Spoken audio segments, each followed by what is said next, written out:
We'll begin by applying the scratch coat to the surface. In this case, we have used the micro-topping rough grade, mixed it up the consistency of about pancake batter, and we'll begin by applying it to the entire surface. It does not need to be applied to the edges you won't see, but every edge that you will see, you want to make sure you get a good coating on there. Right here we're running it over the edge of the board, allowing it to coat itself, and the trowel underneath is just simply to save some material. That's not necessary. In a real live situation where we've got this applied and we're applying it in place on a countertop, we would have everything masked off. Anything that spills will just run down the edge of the plastic.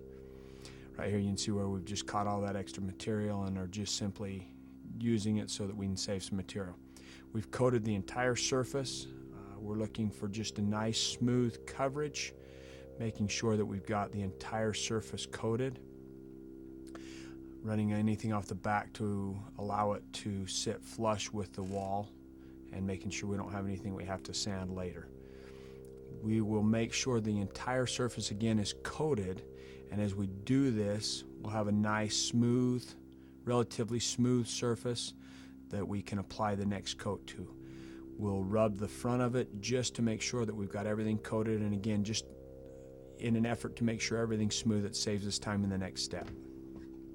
The technique you'll see here is used for filling seams, not only with the sink that we've put in place here, but also for the seams if you have any due to different sizes of plywood.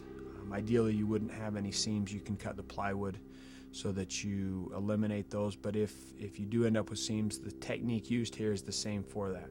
Here what we've got is the polyester fiber tape that we're cutting so that it overlaps about 1.5 to 2 inches on all sides. We're going to lay it all flat and make sure that it's smooth and ready to go here, and then we will begin to apply the Dura seams that you see here. Dura seams is a product that can be applied right over the top of the rough grade micro-topping. We use the polyester fiber tape just simply to allow for a little more movement if there happens to be any, and that will keep it all straight and cover it. What we're going to do is cover it so that it covers the entire tape and fills in any voids that may be left, any cracks that may be there. That will take all of the movement and make for a nice solid surface that will not crack. Rubstoning is the best way to knock off any of the high spots or ridges off of that scratch coat.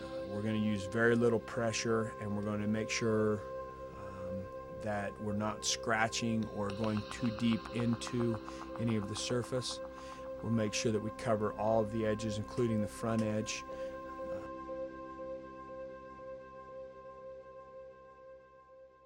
Here we're mixing our smooth grade micro-topping. What you're looking for is the consistency of melted ice cream or very thin pancake batter. We're going to mix that up and mix it well. There is the slake time, so once it's mixed it does need to sit for 5 to 10 minutes, and then we will mix again. Make sure you get a very consistent, good mix in there to eliminate any clumping. After the slake time and remixing, it's time to apply that micro-topping. Now you've got it very, very thin here, so it will go a long, long way and you'll be able to stretch it. Our object here is, again, just to cover the entire surface. Make sure that you maintain that nice, smooth surface and cover any areas. Make sure here that you cover the entire surface. Use nice, long, smooth strokes here.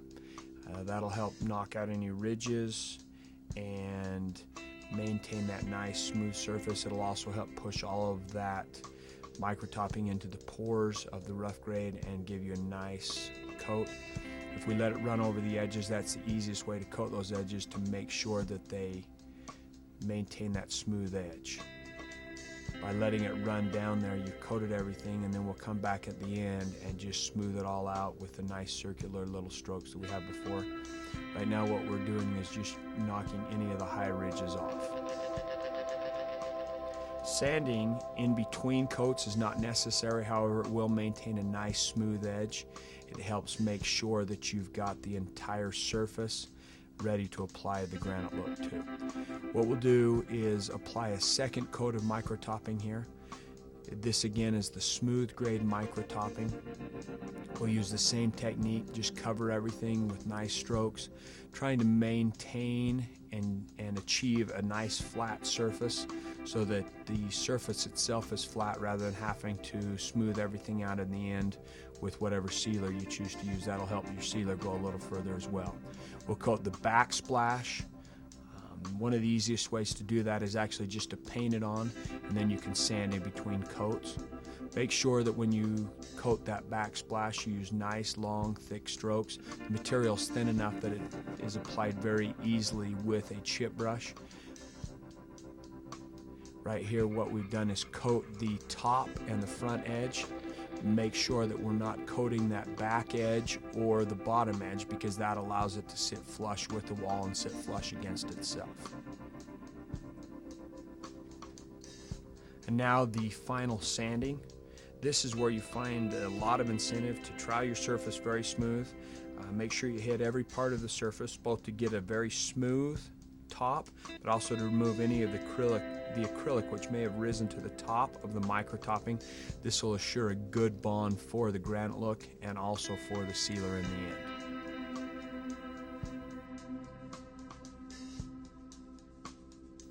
Now it's time to make it beautiful. To begin with, we'll apply the foundation color. For that, we're going to mix 1 part of our C100 series colorant to 10 parts water. Once you've got that mixed and shaken well, you can apply it any way you want. It can be sprayed on, brushed on, rolled on. In this case, we have chosen to spray it. The base on this, as we spray it, the consistency is not really necessary. We're just trying to get everything covered so that we can get a nice coat on here. You can see here as we apply it, my technique is probably not that of an auto detailer, but as we're going to apply the whole coverage to the entire surface, again, consistency is not super important because granite is not. One way to apply seams is to rip a piece of masking paper in two. We're going to rip it long ways, and then we're going to put it on top of the surface.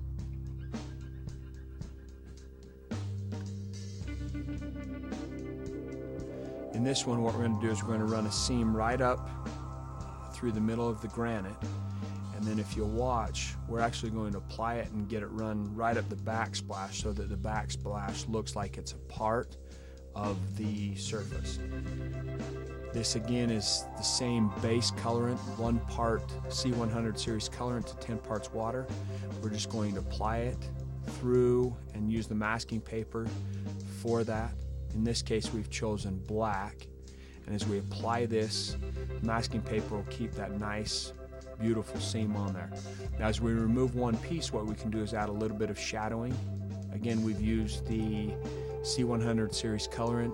This one will be white, and you can see where we've added a nice seam with the shadow on the top of it that'll run right up through the middle of our granite. Again, you can see it runs right through the backsplash.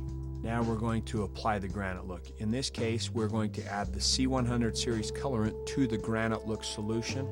Again, we're going to mix 2 ounces C100 series colorant to 12 ounces, 10 to 12 ounces of GraniteLook.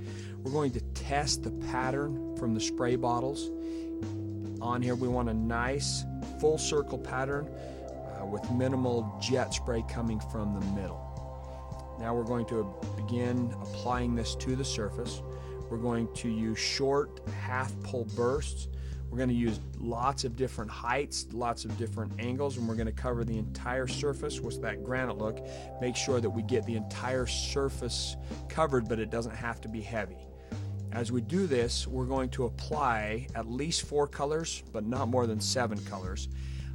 And as we begin spraying this, we're going to make sure that we spray every color at least twice, but I would tell you there's no maximum to the number of sprays that you can put on here. Get it to where you like the way that it looks.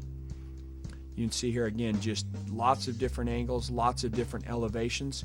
If we're in a real live kitchen, we're obviously not going to be able to get around to the back of the cabinet. However, by spraying it from all different angles, you'll have lots of different spray patterns and lots of different looks from that. Right here we're applying water to that. The water will soften the dots that the GraniteLook sprays out into.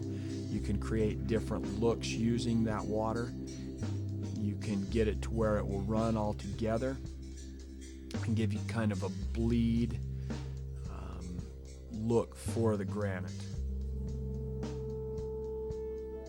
As we spray the water and then apply GraniteLook over the top of that, that will soften it immediately as well. Blotting with a paper towel will take out some of the sharpness of the edges and allow you to see that seam that comes from underneath. Here we're using more water just to help soften and expand the colors in that section. Applying GraniteLook again over the top of that will help to create depths and give different looks. Blotting with a paper towel will lighten some of the top layers and add extra depth to it. It'll also, if you're careful, remove some of the colors that you're not happy with.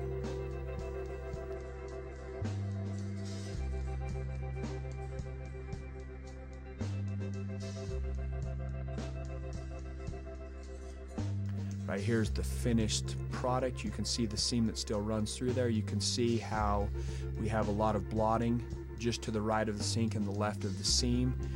What that's done is created a different look for that portion. Now we've allowed the GraniteLook to dry overnight, and now we can apply sealer.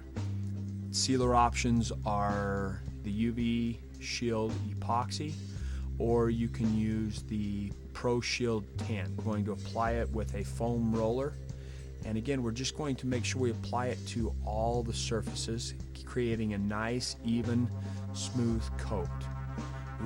Any surface that's going to show, we're going to apply it onto there. You're going to let that cure out, and I always sand in between coats of epoxy, even just to help create a nice, smooth look. After your second coat of epoxy, you are finished. If it's an in-place countertop, in this case we've now installed it, made sure that all seams have been caulked. We've got everything in place, and it's a beautiful finished product.